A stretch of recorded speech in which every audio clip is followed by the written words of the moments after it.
ਵੱਡਿਆਂ ਘਰਾਂ 'ਚ ਜੰਮੀ ਪਲੀ ਕੁੜੀਏ, ਤੈਨੂੰ ਬਾਪੂ ਖੁੱਲਾ ਖਰਚਾ ਕਰਾਇਆ ਏ।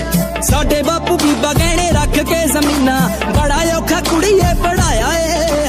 ਮੂੰਹ ਤੇ ਆ ਕੇ ਲੋਕੀ ਸਾਡੇ ਮਾਰਦੇ ਨੇ ਤਾਨੇ, ਮੂੰਹ ਤੇ ਆ ਕੇ ਲੋਕੀ ਸਾਡੇ ਮਾਰਦੇ ਨੇ ਤਾਨੇ। ਦਿਲ ਕਰਦਾ ਏ ਉੱਚੀ ਉੱਚੀ ਰੋਣ ਨੂੰ, ਕਿਉਂਕਿ ਸਾਡੇ ਕਰਜ਼ੇ ਨੇ ਦੱਬੇ ਹੋਏ ਆਵੇ। ਦਿਲ ਸਾਡਾ ਵੀ